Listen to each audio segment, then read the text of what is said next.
पार्थाय प्रतिबोधितां भगवता नारायणेन स्वयं व्यासेन ग्रथितां पुराणमुनिना मध्ये महाभारतम्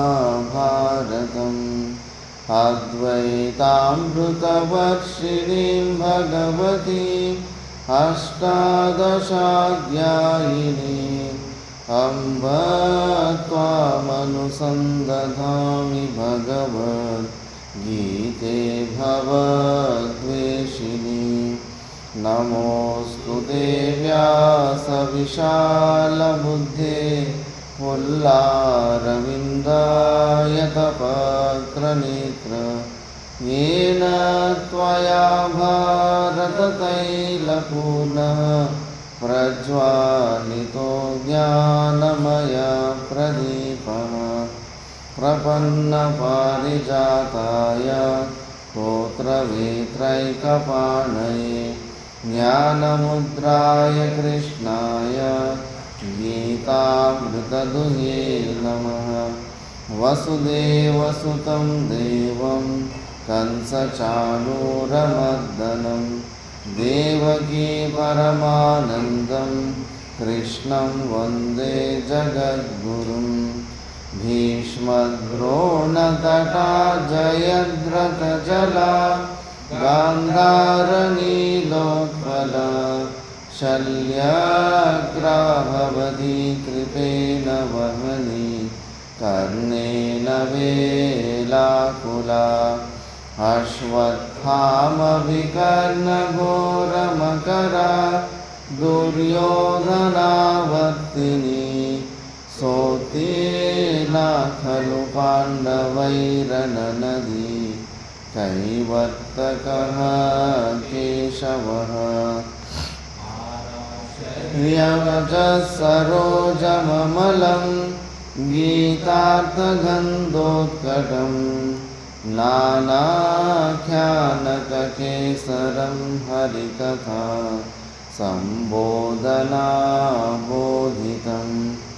लोके सज्जनषट्पदैरहरः पेपीयमानं मुदा भूयाद्भारतपङ्कजं कलिमल प्रध्वंसिन श्रेयसे। मूकं करोति वाचालं पङ्गुं लङ्घयते गिरिं यत्कृपातमहं वन्दे परमानन्दमाधवम्। शान्ताकारं भुजगशयनं पद्मनाभं सुरेशं विश्वाधारं गगनसदृशं मेघवर्णं शुभाङ्गं लक्ष्मीकान्तं कमलनयनं योगिहृद्यानगम्यं वन्दे विष्णुं भवभयहरं सर्वलोकैकनाथम्। वरुणेन्द्ररुद्रमरुतः स्तुन्वन्ति दिव्यैस्तवैः वेदैः साङ्गपदक्रमोपनिषदैः गायन्ति यं सामगाः ध्यानावस्थिततद्गतेन मनसा पश्यन्ति यं योगिनो यस्यान्तं न विदुःसुरासुरगणाः देवाय तस्मै नमः देवाय तस्मै नमः। ॐ शान्ति शान्ति शान्तिः।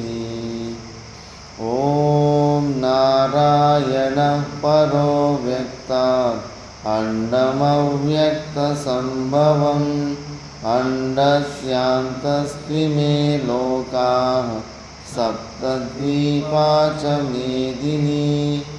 ॐ शान्ति शान्ति शान्तिः।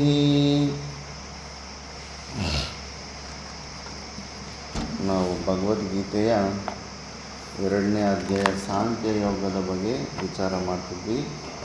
ಅದರಲ್ಲಿ 16ನೇ ಶ್ಲೋಕದ ವಿಚಾರ ಪೂರ್ತಿಯಾಗಿದೆ.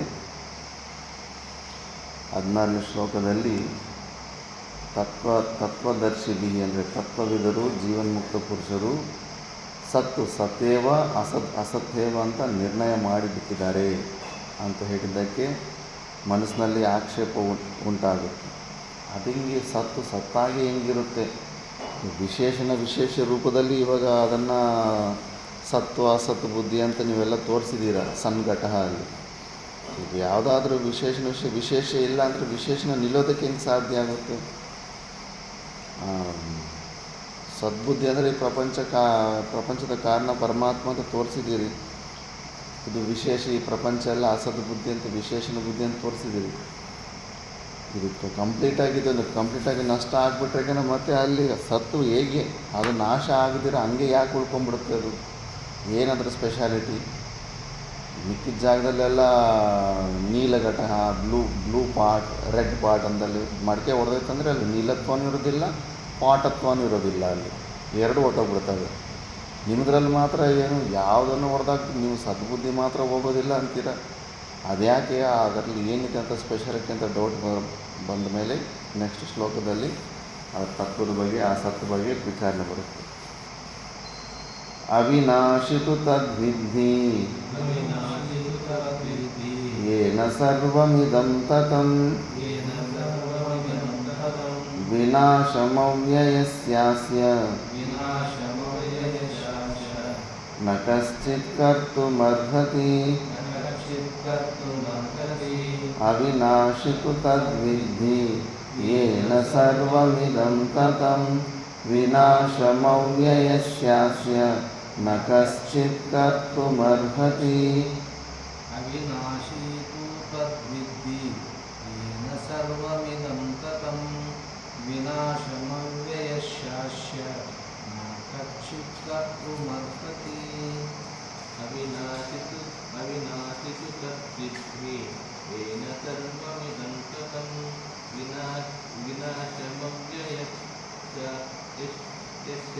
ವಿನಾಶಮವ್ಯಯಸ್ಯಾಸ್ಯ ನ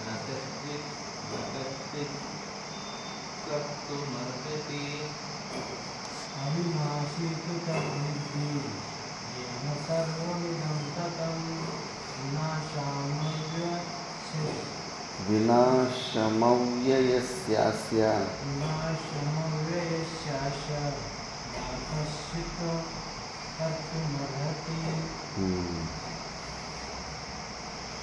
ಅವಿನಾಶಿತು ತದ್ವಿಧಿ, ಆ ಸತ್ವಸ್ತು ಏನಂದರೆ ಅದು ಅವಿನಾಶಿ ಅಂತ ನೀನು ತಿಳ್ಕೋ.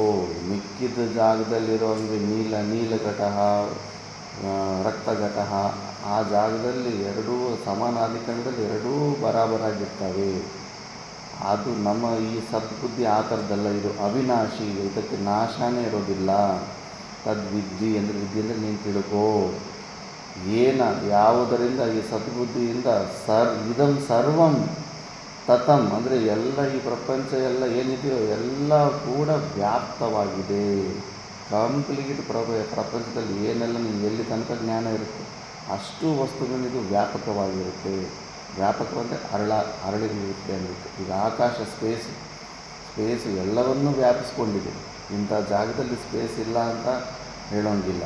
ಪಿಲ್ಲರ್ ಒಳಗಡೆ ಕೂಡ ಸ್ಪೇಸ್ ಇರುತ್ತೆ. ನಮ್ಗೆ ಅನಿಸುತ್ತೆ ಅಲ್ಲಿ ಪಿಲ್ಲರ್ ಬಂದುಬಿಟ್ಟಿದೆ, ಅಲ್ಲಿ ಸ್ಪೇಸ್ ಇಲ್ಲ ಅಂತಿಲ್ಲ. ಅಲ್ಲಿ ಸ್ಪೇಸ್ ಖಾಲಿ ಜಾಗ ಇದ್ದಿದ್ದಕ್ಕೆ ಪಿಲ್ಲರ್ ಇಡೋದಕ್ಕೆ ಅಲ್ಲಿ ಅವಕಾಶ ಇತ್ತು. ಪಿಲ್ಲರ್ ಅಲ್ಲಿ ನಿಂತಿದೆ ಅಂದ್ರೆ ಅಲ್ಲಿ ಖಾಲಿ ಜಾಗ ಇತ್ತು, ಅದಕ್ಕೆ ಅಲ್ಲಿ ಪಿಲ್ಲರ್ ನಿಂತಿದೆ ಅಂತ ಪ್ರೂಫ್. ಅಲ್ಲಿ ಪಿಲ್ಲರ್ ಇದ್ದರೆ ಇನ್ನೂ ಹೆಚ್ಚು ಪ್ರೂಫ್ ಅಲ್ಲಿ ಸ್ಪೇಸ್ ಇತ್ತು ಅಂತ. ಆ ಸ್ಪೇಸ್ ಅದರಲ್ಲಿ ಲಯ ಆಗಿರುತ್ತೆ ಇವಾಗ. ಅದಕ್ಕೆ ಸ್ಪೇಸ್ ಇಂಥ ಜಾಗದಲ್ಲಿ ಇನ್ನರ್ ಔಟರ್ ಇಂಥ ಜಾಗದಲ್ಲಿ ಸ್ಪೇಸ್ ಇಲ್ಲ ಅಂತ ಹೇಳೋದಕ್ಕಾಗೋದಿಲ್ಲ. ಆ ಥರ ಆಲ್ ಪರ್ವೇಸಿವ್ ಎಲ್ಲ ವ್ಯಾಪ್ತವಾಗಿರುವಂಥ ಸ್ವರೂಪ ಇದು. ಮತ್ತು ಅಸ್ಯ ಅವ್ಯಯಸ್ಯ, ಅವ್ಯಯ ಅಂದರೆ ಇನ್ಡಿಕ್ಲೈನಬಲ್ ಅಂತ, ಯಾವುದಕ್ಕೆ ಅದನ್ನು ಅಪಕ್ಷಯ ಅಂದರೆ ಏನಾದರೂ ಆ್ಯಡ್ ಮಾಡೋದಕ್ಕಾಗೋದಿಲ್ವೋ ಮತ್ತು ಮೈನಸ್ ಮಾಡೋದಕ್ಕಾಗೋದಿಲ್ವೋ ಅಂಥದ್ದನ್ನು ಅವ್ಯಯ ಅಂತಾರೆ, ಇನ್ಡಿಸ್ಟ್ರಕ್ಟಬಲ್ ಅಂತ. ಅವು ಅಂಥ ತತ್ವ. ಆತ್ಮನ ನೀನೇನು ಅದನ್ನು ನೀನು ಇಂಪ್ರೂವ್ಮೆಂಟ್ ಮಾಡೋದಕ್ಕಾಗೋದಿಲ್ಲ, ಅದರಲ್ಲೇನು ಒಂದು 2-3 ಅಂಶಗಳನ್ನ ತೆಗೆದ್ಬಿಟ್ಟು ನೀನು ಮೈನಸ್ ಮಾಡೋದಕ್ಕೂ ಆಗೋದಿಲ್ಲ ಅಂತ ಅವ್ಯಯ ಸ್ವರೂಪ. ವಿನಾಶಂ ಕರ್ತು ಕಶ್ಚಿತ್ ನ ಅರ್ಹತಿ, ಅದನ್ನು ನಾಶ ಮಾಡುವಷ್ಟು ಸಾಮರ್ಥ್ಯ ಯಾರಿಗೂ ಇಲ್ಲ. ಭಾಷ್ಯದಲ್ಲಿ ಬರುತ್ತೆ, ಈಶ್ವರನ ಅಪಿ, ಈಶ್ವರನಿಂದ ಕೂಡ ಆ ಸತ್ತನ್ನು ನಾಶ ಮಾಡೋದಕ್ಕಾಗೋದಿಲ್ಲ. ಯಾಕಂದರೆ ಅವನ ಸ್ವರೂಪನೇ, ಅವನ ನಾಶ ಅವನು ಸ್ವಯಂವಾಗಿ ಮಾಡಿಕೊಡೋದಕ್ಕಾಗೋದಿಲ್ಲ. ಅಂತ ಅಷ್ಟು ಫೆರ್ಮು ಅದು ಅವಿನಾಶಿ ತತ್ವ, ಅದು ಅಂಥ ಸದ್ಬುದ್ಧಿ ಅದು. ಅದಕ್ಕೆ ಬೌದ್ಧರಂಥವರು ಸ್ವಲ್ಪ ವಿಚಾರ ಮಾಡಬೇಕು. ಶೂನ್ಯ ಲಾಸ್ಟಲ್ಲೆಲ್ಲ ವಿಚಾರ ಮಾಡ್ತಾ ಮಾಡ್ತಾ ಇದು ಅಲ್ಲ ಅದಲ್ಲ ಅಂದ್ಬಿಟ್ಟು ಶೂನ್ಯಕ್ಕೆ ಹೋಗ್ಬಿಡ್ತಾರೆ. ಶೂನ್ಯನ ನೋಡಿದವನು ಯಾರು ಅನ್ನೋದು ಅಲ್ಲೊಂದು ಸ್ಟೆಪ್ಪಲ್ಲಿ ಸಿಕ್ಕಾಕೊಂಡ್ಬಿಡ್ತಾರೆ.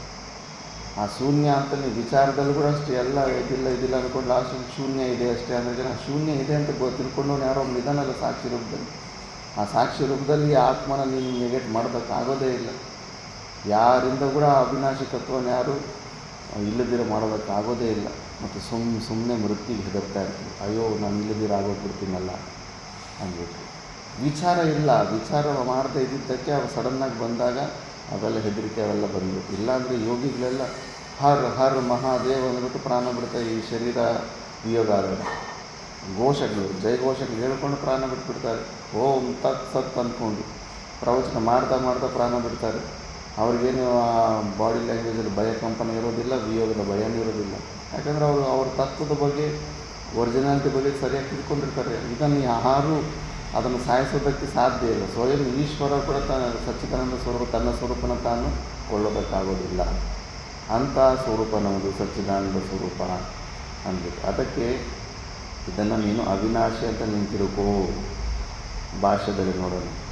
ಕಿಂ ಪುನಃ ತದ್ ಯತ್ ಸದೇವ ಸರ್ವದಾ ಏವ ಅಸ್ತಿ ಇತಿ ಉಚ್ಯತೆ ಅವಿನಾಶಿ ಇತಿ. ಅವಿನಾಶಿ ನ ವಿನಷ್ಟುಂ ಶೀಲಂ ಅಸ್ಯ ಇತಿ. ತೂ ಶಬ್ದಃ ಅಸತಃ ವಿಶೇಷಣಾರ್ಥಃ ತದ್ವಿಧಿ ವಿಜಾನೀಹಿ. ಕಿಂ ಯೇನ ಸರ್ವಮಿದಂ ಜಗತ್ ತತಂ ವ್ಯಾಪ್ತಂ ಸದಾಖ್ಯೇನ ಬ್ರಹ್ಮಣ ಸಾಕಾಶಂ ಆಕಾಶೇನ ಇವ ಘಟಾದಯಃ. ವಿನಾಶಂ ಅದರ್ಶನಂ ಅಭಾವಂ ಅವ್ಯಯಸ್ಯ ನ ವ್ಯೇತಿ. ಉಪಚಯ ಅಪಚಯೌ ನ ಯಾತಿ ಇತಿ ಅವ್ಯಯಂ. ತಸ್ಯ ಅವ್ಯಯಸ್ಯ ನ ಏತತ್ ಸದಾಖ್ಯಂ ಬ್ರಹ್ಮ ಸ್ವೇನ ರೂಪೇಣ ವೇತ್ತಿ ವ್ಯಭಿಚರತಿ. ನಿರವಯವತ್ವಾತ್ ದೇಹಾದಿವತ್ ನ ಅಪಿ ಆತ್ಮೀಯೇನ ಆತ್ಮೀಯ ಭಾವಾತ್ ಯಥಾ ದೇವದತ್ತಃ ಧನಹಾನ್ಯ ವೇತ್ತಿ ನತು ಏವಂ ಬ್ರಹ್ಮ ವೇತ್ತಿ. ಅತಃ ಅವ್ಯಯಸ್ಯ ಅಸ್ಯ ಬ್ರಹ್ಮಣಃ ವಿನಾಶಂ ನ ಕಶ್ಚಿತ್ ಕರ್ತುಮರ್ಹತಿ. ಕಶ್ಚಿತ್ ಆತ್ಮಾನಂ ವಿನಾಶಯಿತುಂ ಶಕ್ನೋತಿ ಈಶ್ವರೋಪಿ. ಆತ್ಮ ಹಿ ಬ್ರಹ್ಮ ಸ್ವಾತ್ಮನಿ ಚ ಕ್ರಿಯಾವಿರೋಧಾತ್.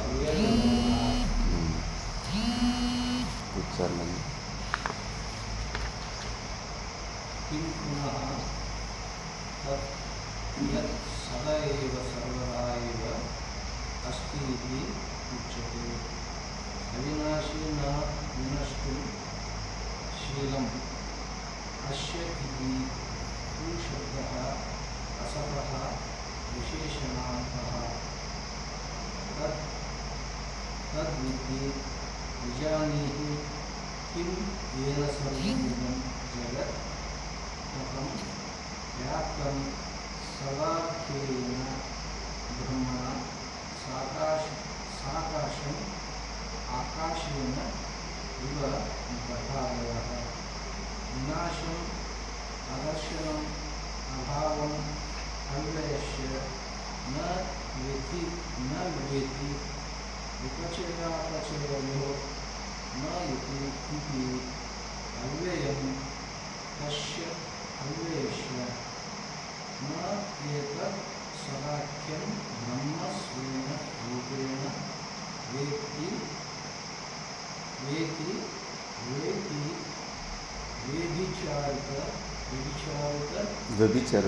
व्यभिचरति निरवयवत्वात् देहादिवत् न अपि आत्मीयभावात् यथा देवदत्तो धनहान्य वेति न तु एवं ब्रह्म वेति अतः अव्ययस्य अस्य ब्रह्मणो विनाशं न कच्चित् कर्तुम् अर्हति न कच्चित् आत्मानं विनाशयितुं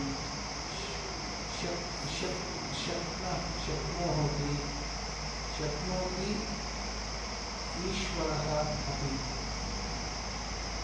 आत्मा हि ब्रह्म स्वात्मानं च क्रिया विभवः किं पुनः तत् यत् सत् एव सर्वदा एव अस्ति इति उच्यते अविनाशिन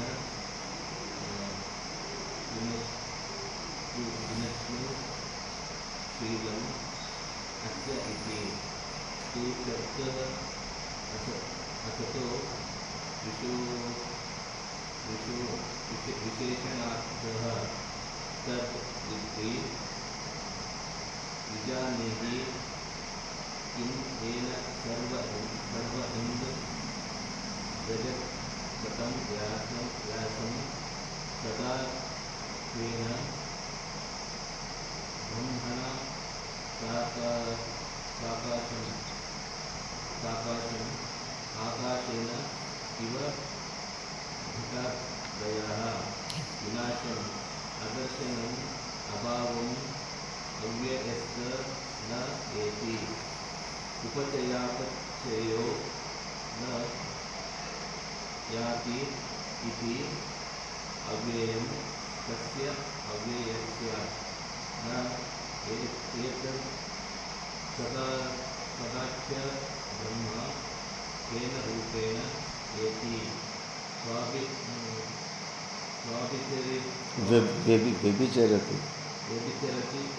व्यभिचरति निरवयवत्वात् देहादिवत् न अपि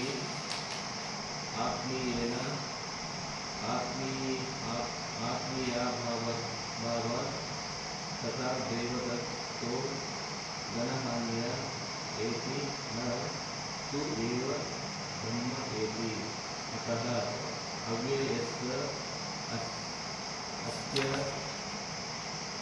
ब्रह्मणो विनाशं न कच्चित् कर्तुम् अर्हति न कच्चित् आत्मानं विनाशयितुं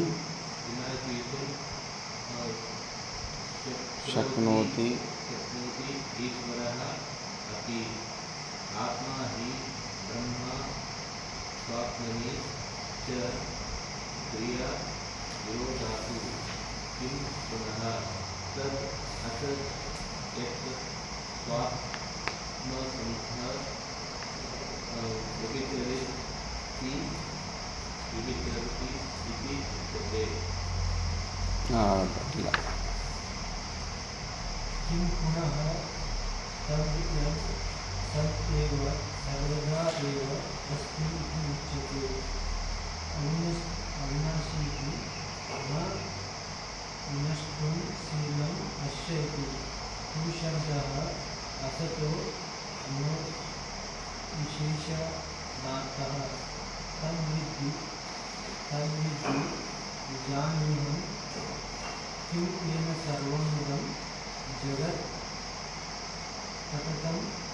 ततं व्याप्तं व्याप्तं सदा केन ब्रह्मणा आकाशेन इव घटादयः। विनाशम् अदर्शनम् अभवम् अव्ययस्य न योति। उपचयापचयो न याति इति अव्यय तस्य अव्ययस्य न एतद् सदान्त्य ब्रह्म स्वेन रूपेण योति व्यभिचरति निरवत्वात् देहादिवत्। न अपि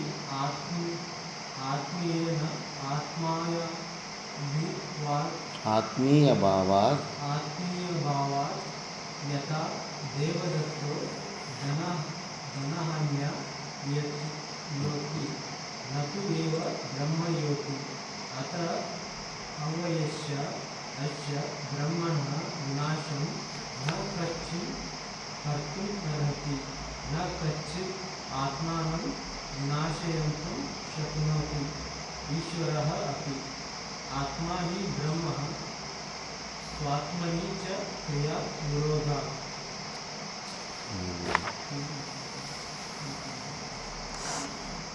पूर्व पक्षी ಕೇಳ್ತಾನೆ किं पुनः तद् यत् सद्वेव सर्वदा एव अस्ति इति उच्यते।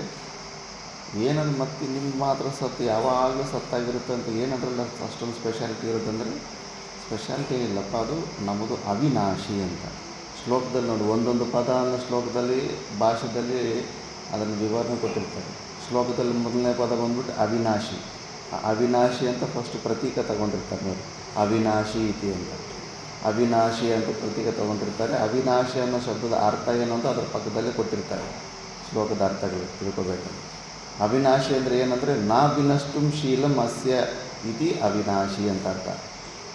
ನಾಶ ಆಗೋ ತತ್ವ ಯಾವುದಕ್ಕೆ ಇರೋದಿಲ್ವೋ, ನಾ ವಿನಷ್ಟುಂ ಶೀಲಂ ಆ ಥರ ಯಾವ ತತ್ವ ಇರುತ್ತೋ ಅದನ್ನೇ ಅವಿನಾಶಿ ಅಂತಾರೆ. ಮತ್ತು ತೂ ಶಬ್ದ ಬಂತು ಶ್ಲೋಕದಲ್ಲಿ.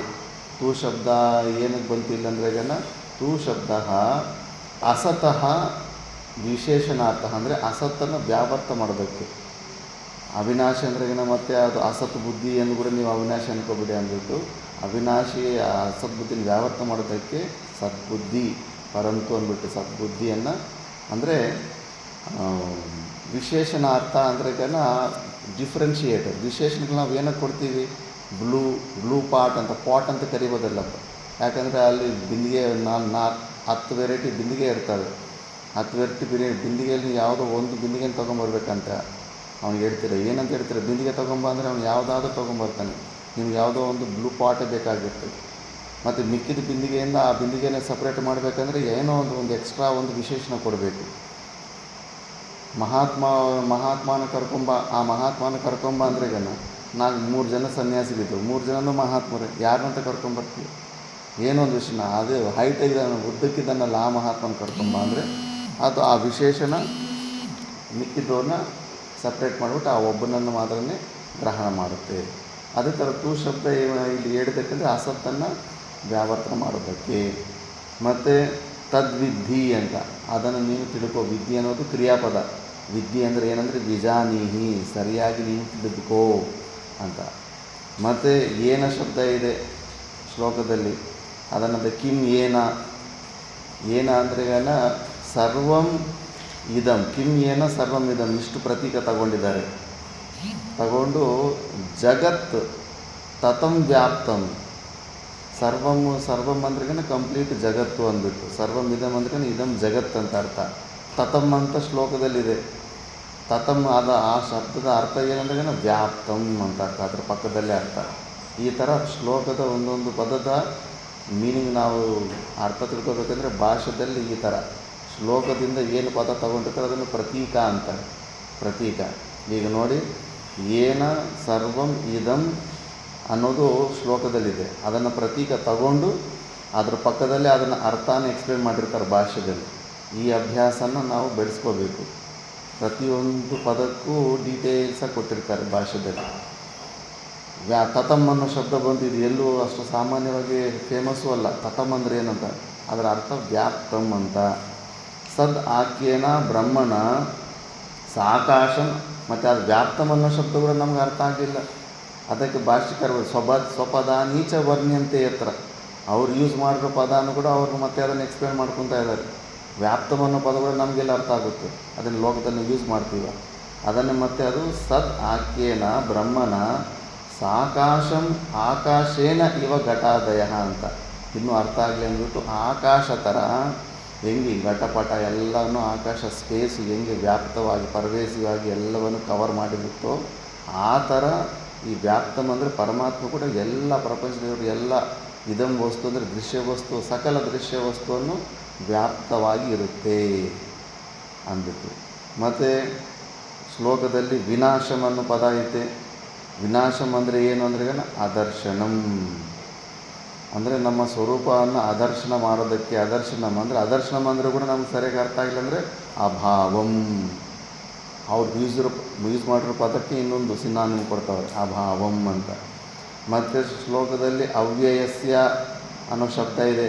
ಅವ್ಯಯ ಅಂದರೆ ಏನು, ನಾ ಬೇತಿ ಅಂತ ಫಸ್ಟ್ ಉತ್ತರ ಕೊಟ್ಟರು. ಅಂದರೆ ಯಾವುದು ಡಿಸ್ಟ್ರಕ್ಟ್ ಆಗೋದಿಲ್ವೋ, ವ್ಯಯ ಆಗೋದಿಲ್ವೋ ಅದನ್ನು ಅವ್ಯಯ ಅಂತಾರೆ. ಆ ಬೇತಿ ಅನ್ನೋದು ಕೂಡ ನಮಗೆ ಸರಿಯಾಗಿ ಅರ್ಥ ಆಗಲಿಲ್ವಲ್ಲ ಅಂದರೆ ಮತ್ತು ಅವ್ರು ಬಳಸಿರೋ ಪದಕ್ಕೆ ಇನ್ನೊಂದು ಪಕ್ಕದಲ್ಲಿ ಮೀನಿಂಗು ಉಪಚಯ ಅಪಚಯವು ನಾ ಯಾತಿ ಇತಿ ಅವ್ಯಯಂ. ಯಾವುದಾದ್ರು ಇಂಪ್ರೂವ್ಮೆಂಟು ಡಿಕ್ರಿಮೆಂಟು. ಈಗ ನಾವು ಐಸ್ ಗಡ್ಡೆ ಇರ್ತೀವಿ, ಹೊರಗಡೆ ಇಟ್ಬಿಟ್ರೆ ಅದು ಕರಗೋಗ್ಬಿಡುತ್ತೆ. ಅದರ ಅಂಶಗಳೆಲ್ಲ ಕರಗೋಗ್ಬಿಟ್ಟು ಸಣ್ಣದಾಗ್ಬಿಡುತ್ತೆ, ನೀರಾಗ್ಬಿಡುತ್ತೆ. ಆ ಥರ ಅದು ಡಿಕ್ರಿಮೆಂಟು ಆಗೋದಿಲ್ಲ, ಅದೇ ಮತ್ತು ಇಂಪ್ರೂವ್ಮೆಂಟು ಆಗೋದಿಲ್ಲ ನಮ್ಮ ಆತ್ಮವಸ್ತು. ಉಪಚಯ ಅಪಚಯ, ದೊಡ್ಡದಾಗೋದು ಇಲ್ಲ ಸಣ್ಣದಾಗೋದು, ಅವು ಎರಡೂ ವ್ಯತಿರಿಕ್ತ. ನಾ ಯಾತಿ ಆ ಥರ ಒಂದು ಪ್ರಕಾರದ ಮಾಡಿಫಿಕೇಷನ್ ಆಗೋದಿಲ್ಲ. ಅದನ್ನು ಅವ್ಯಯಂ ಅಂತಾರೆ. ತಸ್ಯ ಅಂಥ ಅವ್ಯಯಸ್ಯ ಅಂತ ಶ್ಲೋಕದಲ್ಲಿ ಅವ್ಯಯ ಅನ್ನೋ ಪದಕ್ಕಿಂತ ಅವ್ಯಯಸ್ಯ ಅಂತಿತ್ತು.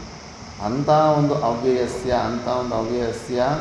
ನ ಏತತ್ ಸದಾಕ್ಯಂ ನ ಈ ಸದ್ ಆಕ್ಯಂ ಬ್ರಹ್ಮ ಸ್ವೇನ ರೂಪೇಣ ವೇತ್ತಿ. ಸ್ವೇನ ರೂಪೇಣ ನಮ್ಮ ಸ್ವರೂಪ ಆಗಿದೆ, ಅದು ಸ್ವರೂಪ ರೂಪದಲ್ಲಿ ಅದು ಡಿಸ್ಟ್ರಕ್ಟ್ ಆಗೋದಿಲ್ಲ. ಅಂದರೆ ನ ವ್ಯಭಿಚರತಿ ಅಂತ. ಅಂದರೆ ಅದರ ಕಂಟಿನ್ಯೂಸ್ ಆಗಿರುತ್ತೆ, ಅದು ಒಂದು ಸೆಕೆಂಡ್ ಕೂಡ ಇಲ್ಲದಿರೋ ಆಗೋಗೋದಿಲ್ಲ ಅಂದ್ಬಿಟ್ಟು. ಯಾಕೆ ಹಂಗೆ ಅಂದ್ರಾಗೇನ ನಿರವಯವತ್ವ, ಅದಕ್ಕೆ ಪಾರ್ಟ್ಸ್ ಇಲ್ಲ ಅಂದ್ಬಿಟ್ಟು. ಯಾವ ವಸ್ತುವಿಗೆ ಪಾರ್ಟ್ಸ್ ಇರೋದಿಲ್ವೋ ಆ ವಸ್ತು ಡಿಸ್ಟ್ರಕ್ಟ್ ಆಗೋದಿಲ್ಲ. ನೀರೆಸ್ಟ್ ಎಕ್ಸಾಂಪಲ್ ಆಕಾಶಕ್ಕೆ ಪಾರ್ಟ್ಸ್ ಇಲ್ಲ. ಅದನ್ನು ಯಾರಾದರೂ ಏನಾದರೂ ವಸ್ತು ನಾಶ ಮಾಡೋದು, ಆಕಾಶನ ಸ್ಪೇಸನ್ನು ನಾಶ ಮಾಡೋವಂಥ ವಸ್ತು ಏನಾದರೂ ಇದೆಯಾ? ಯಾವುದಾದ್ರೂ ಬಾಂಬ್ ಹಾಕಿ, ಇನ್ನು ವಾಯುವನ್ನು ಬೇಕಾದರೆ ಬಂಧನ ಮಾಡ್ಬೋದು, ನಿರೋಧನ ಮಾಡ್ಬೋದು. ಅದನ್ನು ನಷ್ಟ ಮಾಡೋಕ್ಕಾಗಲ್ಲ, ಬಟ್ ನಿರೋಧ ಮಾಡ್ಬೋದು ಅದನ್ನು. ಬಟ್ ಆಕಾಶನ ಅದನ್ನು ಏನಾದರೂ ಡಿಸ್ಟ್ರಕ್ಟ್ ಮಾಡೋವಂಥದ್ದು ಏನು ವೆಪನ್ ಇದೆ ಭೂಲೋಕದಲ್ಲಿ? ಇಲ್ಲ. ಬಟ್ ಅದು ಉತ್ಪತ್ತಿ ಮೊತ್ತ ಇದೆ ಅದರಲ್ಲಿ, ಆದರೂ ಕೂಡ ಅದು ರಿಲೇಟಿವ್ ನಿಯರೆಸ್ಟ್ ಎಕ್ಸಾಂಪಲ್. ಅದಕ್ಕಿಂತ ಇದು ನಮ್ಮ ಸ್ವರೂಪದಲ್ಲಿ ಒಂದು ಪಾರ್ಟು ಇಲ್ಲ. ಆಕಾಶ ಆದರೂ ಪರಮಾಣುಗಳ ಸಮೂಹ ಅಂತ ಶಾಸ್ತ್ರದಲ್ಲಿ ಬರುತ್ತೆ. ಅದರಲ್ಲೂ ಕೂಡ ಪ್ರತಿ ಪಂಚ ತನ್ಮಾತ್ರೆಗಳಲ್ಲಿ ಎಲ್ಲ ಆಕಾಶ ಒಂದು ಭೂತ ತಾನೆ, ಅದು ಪರಮಾಣು ಸ್ವರೂಪ ಆಗಿರುತ್ತೆ, ನಿತ್ಯ ಸ್ವರೂಪ ಆಗಿರುತ್ತೆ. ಬಟ್ ನಮ್ಮ ಆತ್ಮದಲ್ಲಿ ಒಂದು ಪಾರ್ಟ್ ಇಲ್ಲ, ಸಿಂಗಲ್ ಪೀಸ್. ಅದು ಪಾರ್ಟ್ಲೆಸ್ ಪೀಸ್ ನಮ್ಮದು. ಅದೇ ಆದ್ದರಿಂದ ಅದಕ್ಕೆ ಪಾರ್ಟ್ಸ್ ಇಲ್ವಲ್ಲ, ಅದಕ್ಕೆ ಅದು ನಾಶ ಆಗೋದೇ ಇಲ್ಲ. ಅದನ್ನು ಯಾರು ನಾಶ ಮಾಡೋದಕ್ಕಾಗೋದಿಲ್ಲ. ವ್ಯತಿರೇಕ ದೃಷ್ಟಾಂತ ಕೊಟ್ಟಾನೆ. ದೇಹಾದಿವತ್ತು ಅಂದರೆ ಈ ಶರೀರಗಳ ಥರ ಅದು ನಾಶ ಆಗೋದಿಲ್ಲ ನಮ್ಮ ಆತ್ಮಸ್ವರೂಪ. ಶರೀರಗಳಾದರೆ ಇದೆಲ್ಲ ಪಾರ್ಟಿಗಿದೆ. ಬೆರಳೊಂದು ಪಾರ್ಟು, ಕೈಯೊಂದು ಪಾರ್ಟು, ಕಾಲೊಂದು ಪಾರ್ಟು, ಎಲ್ಲ ಪಾರ್ಟ್ಗಳಿಂದ ಇರೋ ಈ ಶರೀರ. ಪಾರ್ಟ್ಗಳಿರೋ ಪದಾರ್ಥ ಎಲ್ಲ ಯಾವತ್ತೂ ಅದಕ್ಕೆ ಡೇಟ್ ಆಫ್ ಬರ್ತ್ ಇರುತ್ತೆ, ಎಕ್ಸ್ಪೈರಿ ಡೇಟ್ ಇರುತ್ತೆ. ಈ ಶರೀರ ಥರ. ಬಟ್ ಆತ್ಮದ ಯಾವುದೋ ಅದರಲ್ಲಿ ಪಾರ್ಟೇ ಇಲ್ಲ, ಅದು ಸಿಂಗಲ್ ಪೀಸು, ವ್ಯಾಪಕ ವಸ್ತು ಅದು. ಅದರಿಂದ ಅದು ನಾಶ ಆಗೋದಿಲ್ಲ. ಮತ್ತು ನಾ ಅಪಿ ಆತ್ಮೀಯೇನ ಆತ್ಮೀಯ ಭಾವ. ಸರಿ ಬಿಡು, ಆತ್ಮ ನಾಶ ಆಗೋದಿಲ್ಲ, ಬಟ್ ಆತ್ಮದೇ ತಾನೇ ಈ ಶರೀರ. ಈಗ ನಮ್ಮ ಅನುಭವ ಏನು, ಈ ಶರೀರ ನಂದೇ ಅಂತಾನೆ, ಶರೀರಕ್ಕೆ ನೋವಾದರೆ ನನಗೆ ನೋವಾಗುತ್ತೆ ಅಂತ ತಾನೆ. ಆತ್ಮೀಯ ಭಾವಾತ್ ಯತ್ ದೇವದತ್ತಃ ಧನಹಾನ್ಯ ವೇತಿ. ಎಷ್ಟೋ ಸತಿ ಯಾರೋ ಸ್ವಲ್ಪ ಬಿಸ್ನೆಸ್ಸಲ್ಲಿ ಫೇಲ್ಯೂರ್ ಆಗಿದೆ ಅಂತ ನ್ಯೂಸ್ ಕೇಳಿಬಿಟ್ಟು ಹಾರ್ಟ್ ಅಟ್ಯಾಕ್ ಬಂದು ಸತ್ತೋಗ್ಬಿಡ್ತಾರೆ. ಆ ದುಡ್ಡಿಗೂ ಆ ವ್ಯಕ್ತಿಗೂ ಸಂಬಂಧ ಇಲ್ಲ, ಅವನಿಗೆ ಆ ವ್ಯಕ್ತಿಗಿಂತ ದುಡ್ಡು ಭಿನ್ನವಾಗೇ ಇತ್ತು. ಬಟ್ ಅದರಲ್ಲಿ ಆತ್ಮೀಯತೆ ಅನ್ನೋದೇನಿತ್ತು, ಆ ಆತ್ಮೀಯತೆ ಕೂಡ ಅವನನ್ನು ಸಾಯಿಸಿಬಿಡ್ತಲ್ಲ, ನಾಶ ಮಾಡಿಬಿಡ್ತಲ್ಲ. ಅದೇ ಥರ ಆತ್ಮ ಇಂಡಿಸ್ಟ್ರಕ್ಟಬಲ್ ಆಗಿರ್ಬೋದು, ನಾಶರಹಿತವಾಗಿರ್ಬೋದು. ಬಟ್ ಈ ಆತ್ಮದ ತಾನೇ ಈ ಶರೀರ ಏನು ಹೇಳಾಡ್ತಾ ಇದೆ, ಇದು ಆತ್ಮದ ತಾನೇ. ಮತ್ತು ಈ ಶರೀರ ಏನಾದರೂ ನಾಶ ಆದರೆ ನೋವು ಅದಕ್ಕೂ ಆಗುತ್ತೆ ತಾನೇ, ಮತ್ತು ಅದು ನಾಶ ಆಗುತ್ತೆ. ಅದೇ ಥರ ಅಂದರೆ ನತು ಏವಂ ಬ್ರಹ್ಮವೇತಿ, ಆ ಥರ ನಾಶ ಆಗೋದಿಲ್ಲ. ಯಾಕಂದರೆ ಅತಃ ಅವ್ಯಯಸ್ಯ ಅಸ್ಯ ಬ್ರಹ್ಮನಃ, ಅಂದರೆ ಇದು ಯಾಕೆ ಅಂದರೆ ಇದಕ್ಕೆ ಮಮ ಭಾವ ಅಂಥದ್ದು ಕೂಡ ಯಾವುದು ಇರೋದಿಲ್ಲ. ಅವೆಲ್ಲ ನಾವು ಜೀವಕ್ಕೆ ನಮಗಿರುತ್ತೆ ಅಹಂ ಮಮ ಭಾವವು. ಆತ್ಮಕ್ಕೆ ಅದು ಸ್ವರೂಪ ಬಿಟ್ಟರೆಗಿನ ಅದಕ್ಕಿಂತ ಬೇರೆ ಜಾಗದಲ್ಲಿ ಎಲ್ಲೂ ತಾದಾತ್ಮ್ಯ ಇರೋದಿಲ್ಲ, ಸಂಬಂಧನೇ ಇರೋದಿಲ್ಲ. ನಮ್ಮ ಕಷ್ಟ ಸುಖಗಳು ಏನು ಅಲ್ಲಿ ಪರಮಾತ್ಮನಲ್ಲಿ ಕಿಂಚಿತ್ ಮಾತ್ರ ಕೂಡ ಅಲ್ಲಿ ಏನು ವಿಕಾರನ ತರೋದಕ್ಕಾಗೋದಿಲ್ಲ. ಹೆಂಗೆ ನಾನು ಸೂರ್ಯಕಿರಣ ದೃಷ್ಟಾಂತ ಕೊಟ್ಟಿದ್ದು, ಕೆಳಗಡೆ 1000 ಬಕೆಟ್ಗಳಿಟ್ಬಿಟ್ಟು ಒಂದೊಂದು ಬಕೆಟಲ್ಲಿ ನೋಡಿದ್ರೆ ಒಂದೊಂದು ಸೂರ್ಯ ಕಾಣಿಸ್ತಾ ಇರ್ತಾನೆ. ಆ ಬಕೆಟ್ಗಳನ್ನೆಲ್ಲ ಅಲ್ಲಾಡಿಸಿ ನೋಡಿ, 1000 ಬಕೆಟ್ಗಳು ಅಲ್ಲಾಡ್ತಾ ಇರ್ತವೆ, 1000 ಬಕೆಟ್ಗಳಲ್ಲೂ ಸೂರ್ಯ ಶೇಕ್ ಆಗ್ತಾ ಇರ್ತಾನೆ. ಅದೇ ಥರ 1000 ಜೀವಗಳಿದ್ರೂ ಕೂಡ ಆ 1000 ಜೀವಗಳಲ್ಲಿ ಅನೇಕ ಪ್ರಕಾರದ ವಿಕಾರಗಳು, ನೋವುಗಳು, ಸುಖ ದುಃಖಗಳಿದ್ರೆಗೇನ ಪ್ರತಿಬಿಂಬ ರೂಪದಲ್ಲೇ ಹಂಗೆ ಕಾಣಿಸ್ತಾ ಹೊರತು ಬಿಂಬ ರೂಪದಲ್ಲಿ ಇರೋ ಮೇಲ್ಗಡೆ ಇರೋ ಸೂರ್ಯ ಮಾತ್ರ ಕದಲ್ದಿರೋ ಸೈಲೆಂಟಾಗಿ ತಾನು ಪಾಡಿಗೆ ತಾನಿರ್ತಾನೆ ಅಷ್ಟೇ. ನಿರ್ಗುಣ ನಿರಾಕಾರ ಪರಮಾತ್ಮ ಕೂಡ ಅಷ್ಟೇ. ನಮ್ಮ ಸುಖ ದುಃಖಗಳೆಲ್ಲ ಅವನಿಗೆ ಅಂಟೋದೇ ಇಲ್ಲ. ಅವನಿಗೆ ಆತ್ಮೀಯತೆಯಿಂದ ಆಗೋ ನಾಶ ಕೂಡ ಅವನಿಗೆ ಯಾವುದೂ ಸಂಬಂಧ ಇರೋದಿಲ್ಲ, ಅವನ ನಾಶ ಆಗೋದೇ ಇಲ್ಲ. ಅದಕ್ಕೆ ಬ್ರಹ್ಮಣಃ ವಿನಾಶಂ ನ ಕಶ್ಚಿತ್ ಕರ್ತುಂ ಅರ್ಹತಿ, ಕಶ್ಚಿತ್ ಆತ್ಮಾನಂ ವಿನಾಶಯಿತುಂ ಶಕ್ನೋತಿ ಇದು ಈಶ್ವರೋಪಿ. ಸ್ವಯಂ ಈಶ್ವರ ಕೂಡ ಪ್ರಯತ್ನ ಮಾಡಿದ್ರು ತನ್ನ ಸ್ವರೂಪ ನಾನು ಇಲ್ದಿರ ಆಗೋಗ್ಬೇಕಂತ ಪ್ರಯತ್ನ ಮಾಡೋಕ್ಕೆ ಹೋದರೂ ಕೂಡ ಆಗೋದಿಲ್ಲ. ಅಂತಹ ಅವಿನಾಶಿ ತತ್ವ ನಮ್ಮ ಸಚ್ಚಿದಾನಂದ ಸ್ವರೂಪ. ಯಾರೂ ಅದನ್ನು ನಾಶ ಮಾಡೋದಕ್ಕಾಗೋದೇ ಇಲ್ಲ. ಮತ್ತು ನಾವೇನಕ್ಕೆ ಹೆದರ್ಕೋಬೇಕು ಅಂತ ಒಂದು ಚೂರು ಲೇಷ ಪಾಯಿಂಟಿಗೆ ನಾವು ಹೆದರೋದಕ್ಕೆ, ದುಃಖ ಪಡೋದಕ್ಕೆ, ಸುಮ್ಮನೆ ವಿಚಾರ ಮಾಡಿದ್ರೇ ಎಲ್ಲ ಹೆದರ್ಕೊಂಡು ಜೀವನ ಎಲ್ಲ ಹೆದರ್ಕೊಕ್ಳ ಥರ ನಡೆಸ್ತಾ ಇರ್ತೀವಿ. ಆತ್ಮ ಹಿ ಬ್ರಹ್ಮ ಸ್ವಾತ್ಮನಿಜ ಕ್ರಿಯಾ ವಿರೋಧ. ಆತ್ಮ ಹಿ ಸ್ವಯಂ ಬ್ರಹ್ಮ, ಅದರಲ್ಲಿ ಕ್ರಿಯೆ ಹಿಂಗಾಗುತ್ತಪ್ಪ. ನಿನ್ನ ಭುಜದ ಮೇಲೆ ನೀನು ಕಾಲಿಟ್ಕೊಂಡು ನಡ್ಕೊಂಡು ಹೋಗೋಕ್ಕಾಗುತ್ತಾ? ಸ್ವಕಂದ ಆರೋಹಣ ದೋಷ ಬಂದ್ಬಿಡುತ್ತೆ. ಸ್ವರೂಪದಲ್ಲಿ, ನಮ್ಮ ಸ್ವರೂಪದಲ್ಲಿ ಅಲ್ಲಿ ಕ್ರಿಯೆ ಇರೋದಿಲ್ಲ. ಸ್ವರೂಪದಿಂದ ಭಿನ್ನ ವಸ್ತುದಲ್ಲಿ ಏನೋ ಕ್ರಿಯೆ ಮಾಡ್ಕೋಬೋದು. ನಮ್ಮನ್ನು ನಾವು ನಾಶ ಮಾಡೋದಕ್ಕೆ ಹೆಂಗಾಗುತ್ತೆ? ನಮ್ಮ ತಲೆ ಮೇಲೆ ನಾವು ಕಾಲಿಟ್ಕೊಂಡು ನಡೆಯೋದಕ್ಕೆ ಹೆಂಗಾಗುತ್ತೆ? ಸ್ವರೂಪವನ್ನು ಯಾರು ನಾಶ ಮಾಡೋದಕ್ಕಾಗೋದಿಲ್ಲ ಅಂದ್ಬಿಟ್ಟು. ಮತ್ತು ಇನ್ನೂ ಪೂರ್ವ ಪಕ್ಷಿಗೆ ಡೌಟ್ ಬರುತ್ತೆ. ಕಿಂ ಪುನಃ ತದಸತ್ ಯಸ್ವಾತ್ಮ ಸತ್ತಾಂ ವ್ಯಭಿಚರತಿ ಇತಿ ಚೇತ್ ಉಚ್ಯತೆ. ಮತ್ತು ಕಿಂ ಪುನಃ ಅಸತ್ ಅಂದರೆ ಈ ಅಸತ್ತು ಇದ್ರ ಬಗ್ಗೆ ಇದ್ರ ಬಗ್ಗೆ ಹೇಳಿ. ಮತ್ತು ಇದು ಕೂಡ ಸ್ವಾತ್ಮ ನಾನು ಅಂತ ಇದೆಯಲ್ಲ, ಇದರಲ್ಲೂ ನಮ್ಮ ಬುದ್ಧಿ, ನಮ್ಮ ಸ್ವರೂಪ, ನಾನು ಈ ಶರೀರ ಅನ್ನೋ ಭಾವನೆಯಲ್ಲಿ ಇದ್ದೀನಿ, ನಮ್ಮ ಸ್ವರೂಪನೇ ಅಂತ ಇದೀವಲ್ಲ ನಮ್ಮ ಶರೀರದಲ್ಲಿ. ಮತ್ತು ಇದ್ಯಾಕೆ ನಾಶ ಆಗಿಬಿಡುತ್ತೆ ಅಂದರೆ, ಇದ್ಯಾಕೆ ವ್ಯಭಿಚಾರ ಆಗುತ್ತೆ ಅಂದರೆ ಕೇಳು ಅಂತಬಿಟ್ಟು ನೆಕ್ಸ್ಟ್ ಶ್ಲೋಕದಲ್ಲಿ ಹೇಳ್ತೇವೆ. ಅಂತವಂತ ಇಮೇ ದೇಹ ನಿತ್ಯಸ್ಯೋಕ್ತಾ ಶರೀರಿಣಃ ಅನಾಶಿನೋ ಪ್ರಮೇಯಸ್ಯ ತಸ್ಮಾದ್ಯುಧ್ಯಸ್ವ ಭಾರತ. ಅಂತವಂತ ಇಮೇ ದೇಹಾ ನಿತ್ಯಸ್ಯೋಕ್ತಾ ಶರೀರಿಣಃ ಅನಾಶಿನೋ ಪ್ರಮೇಯಸ್ಯ ತಸ್ಮಾದ್ಯುಧ್ಯಸ್ವ ಭಾರತ.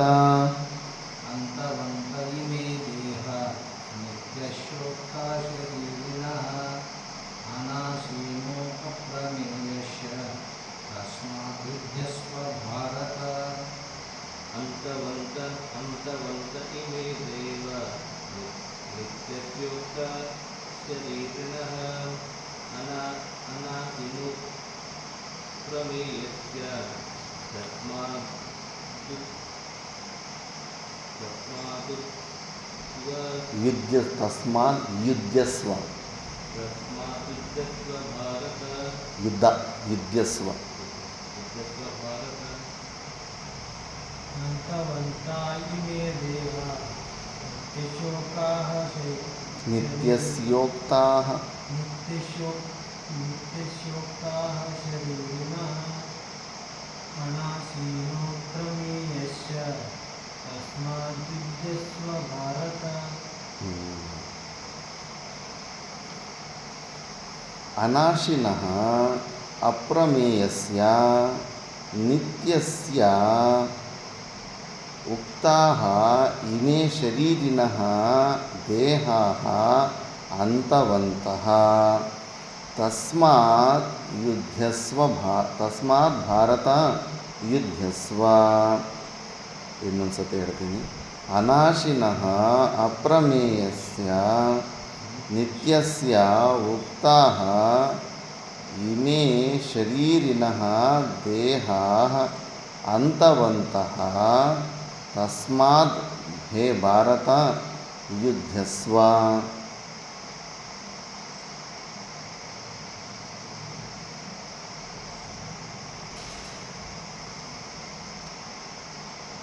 ಅನಾಶಿನಃ ನಮ್ಮ ಸ್ವರೂಪ ನಾಶ ಆಗದಿರೋಂಥ ಸ್ವರೂಪ ಮತ್ತು ಅಪ್ರಮೇಯಸ್ಯ ಯಾವುದೇ ಪ್ರಕಾರದ ಪ್ರಮಾಣಗಳಿಂದ ತಿಳ್ಕೊಳ್ಳೋಕ್ಕೆ ಸಾಧ್ಯವಾಗದೇ ಇರೋವಂಥದ್ದು ಅಂತ ಮತ್ತು ನಿತ್ಯ ಸ್ವರೂಪವಾದ ನಮ್ಮ ಆತ್ಮಸ್ವರೂಪ ಅವಕ್ಕೆ ಈ ಉಕ್ತಾಹ ಈ ಶರೀರಗಳು ಏನೆಲ್ಲ ನಾವು ಅಸತ್ತು ಈ ಶರೀರಗಳಿದ್ದಾವಲ್ಲ ಆ ಶರೀರಗಳು ಇಮೆ ದೇಹ ಇವು ಅಂತವಂತಹ ಇವು ಅಂತ ಇರೋ ಅಂಥವು.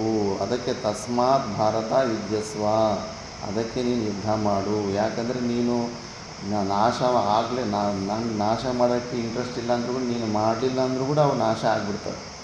ಅದಕ್ಕೆ ಎಕ್ಸ್ಪೈರಿ ಡೇಟ್ ಇದೆ. ನೀನು ಅದನ್ನು ನಾಶ ಮಾಡಿದ್ರು ತಾನು ಅವು ನಾಶ ಆಗಿಬಿಡ್ತವೆ. ಅವೇನು ನಿತ್ಯ ಇರೋದಿಲ್ಲ. ನೀನು ಯುದ್ಧ ಮಾಡಲ್ಲ ಅಂತೂ ಸುಮ್ಮನಿದ್ರು ಕೂಡ ಅವರೇನು ಶಾಶ್ವತವಾಗಿ ಚಿರಂಜೀವಿಯಾಗಿ ಇರೋದಿಲ್ಲ. ಶರೀರ ಬಂದಿದೆ ಅಂದರೆ ಅದು ಹೋಗಬೇಕಾಗುತ್ತೆ ಅಂದ್ಬಿಟ್ಟು ಅದನ್ನೇ ಭಾಷ್ಯದಲ್ಲಿ ಹೇಳ್ತಾರೆ. ಅಂತವಂತಹ ಇತಿ ಅಂತವಂತಹ ಅಂತಃ ವಿನಾಶಃ ವಿದ್ಯತೆ ಯೇಷಾಂ ತೇ ಅಂತವಂತಹ ಯಥಾ ಮೃಗತೃಷ್ಣಿಕಾ ಉದಕ ಸದ್ಬುದ್ಧಿ. ಮೃಗತೃಷ್ಣಿಕ ಉದಕ ಆದಮೇಲೆ ಏನಾದರೂ ಪದ ಇದೆಯಾ? ಹಾಂ, ಉದಕ ಯಾಮ್ ಅಂತ ಏನಾದರೂ ಆ ಥರ ಉದಕ ತೌ ಇದೆಯಾ? ತೌ ಇದೆಯಾ? ಮೃಗತೃಷ್ಣಿಕ ಉದಕ ತೌ. ಹಾಂ ಹಾಂ, ಉದಕಾದೌ ತೌ ಅಲ್ಲ, ಉದಕಾದೌ ದಕಾರ ಅನಿಸುತ್ತೆ. ದಕಾರ ಅಂತ ತಕಾರನ? ದಕಾರ. ಉದಕಾದೌ ದಕಾರ ಉದಕಾದೌ ಮೃಗತೃಷ್ಣಿಕಾ ಉದಕಾದೌ ಸದ್ಬುದ್ಧಿ. ಉಚ್ಚಾರಣೆ ಮಾಡಲ್ವೇನು? ಸದ್ಬುದ್ಧಿ ಅನುವೃತ್ತ ಪ್ರಮಾಣ ನಿರೂಪಣಾಂತೆ ವಿಚ್ಛಿದ್ಯತೆ ಸಹ ತಸ್ಯಾಹ ಅಂತಃ ತಥಾ ಇಮೇ ದೇಹಾಃ ಸ್ವಪ್ನಮಾಯಾ ದೇಹಾದಿವತ್ ಚ ಅಂತವಂತಃ ನಿತ್ಯಸ್ಯ ಶರೀರಿಣಃ ಶರೀರವತಃ ಅನಾಶಿನಃ ಅಪ್ರಮೇಯಸ್ಯ ಅಂತವಂತಃ ಇತ್ಯುಕ್ತಾಃ ವಿವೇಕಿಭಿಃ ಇತ್ಯರ್ಥಃ. ನಿತ್ಯಸ್ಯ ಅನಾಶಿನಃ ಇತಿ ನ ಪುನರುಕ್ತಂ. ನಿತ್ಯತ್ವಸ್ಯ ವಿವಿಧತ್ವಾತ್ ಲೋಕೆ ನಾಶಸ್ಯ ಚ ಯಥಾ ದೇಹಃ ಭಸ್ಮೀಭೂತಃ ಅದರ್ಶನಂ ಗತಃ ನಷ್ಟಃ ಉಚ್ಯತೆ. ವಿದ್ಯಮಾನಃ ಅಪಿ अन्यथा परिणतः व्याध्यादियुक्तः जातः नष्टः उच्यते।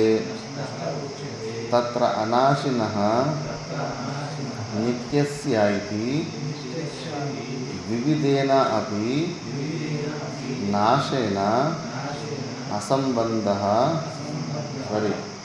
असंबंधः अस्य इत्यर्थः।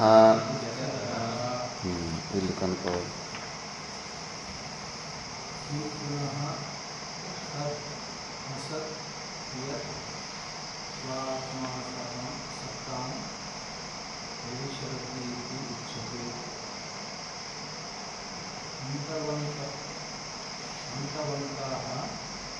अंतो विनाशः विद्यते येषां ते अंतवन्तः यथा मृगपुष्टिकारो सद्बुद्धि अनुरूपा प्रमाणनिरूपणान्तो विच्छिद्यते स तस्यः अन्तः तथा इमे देहा स्वप्नमायादेहाविव च अन्तवन्तः नित्यस्य शरीरिणः शरीरवतः अनाशिनः अप्रमेयस्य आत्मनः अन्तवन्तः इति उक्तः।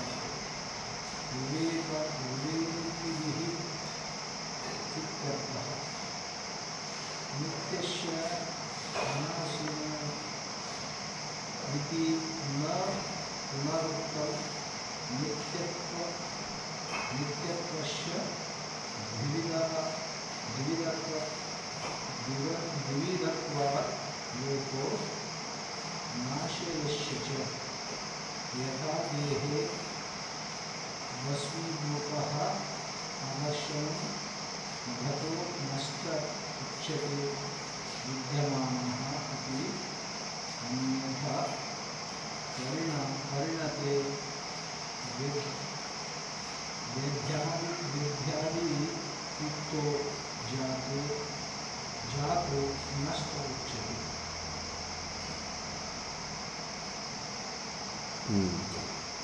तत्र अनाशिनः नित्यस्य इति विविधेन अनाशिनः नित्यस्य इति द्विविधः अपि नाशेन असंबंधः अस्य इत्यर्थः। अन्यथा अष्ट अंतवन्तः अंतो विनाशो विदते तेषां ते अंतवन्तो यथा मृगतुष्णिकादौ सद्बुद्धिः अनुरुक्त प्रमाणनिरूपणान्ते विच्युच्यते तस्य अन्तः तथा इमे देहा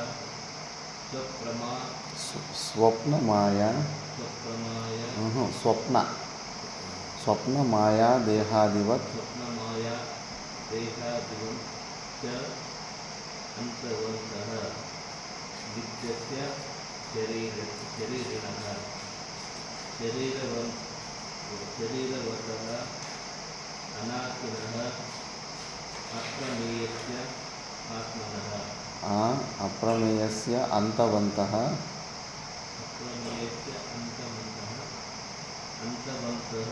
इति उक्ताः।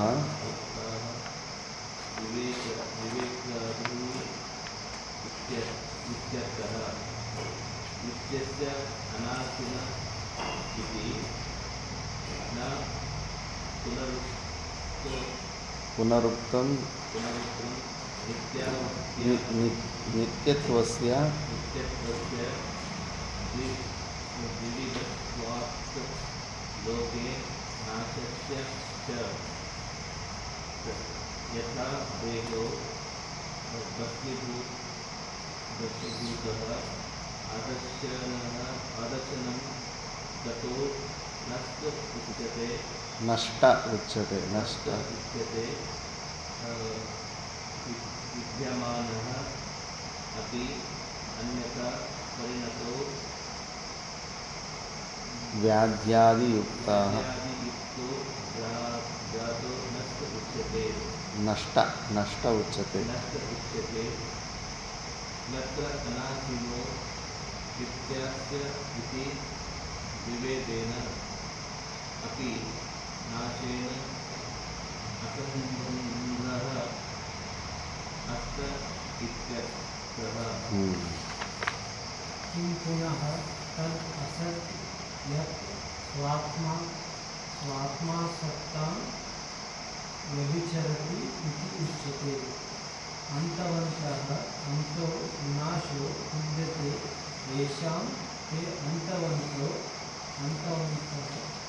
यथा मृगतृष्णिकारो सद्बुद्धिः अनुयुक्ता प्रमाणनिरूपणान्ते उच्चिदते स तस्य अन्तः यथा तथा इमे देहाः स्वप्नमाया देहादिवत् च अन्तवन्तः नित्यस्य शरीरिणः शरीरवतः अनाशिनः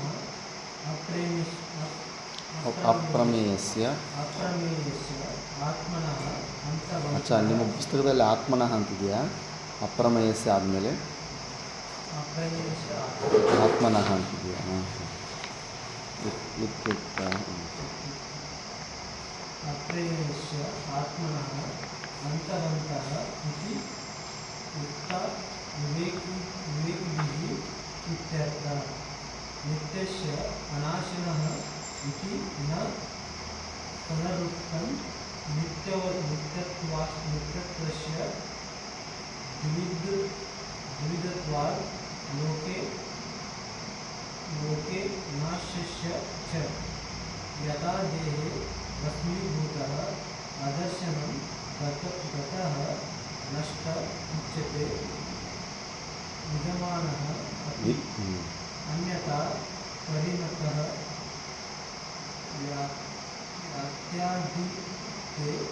व्याध्यादियुक्तो जातो नष्ट उच्यते तत्र अनाशिनः नित्यस्य इति द्विविधेन अपि नाशेन असंबद्धः अस्य इत्यर्थः.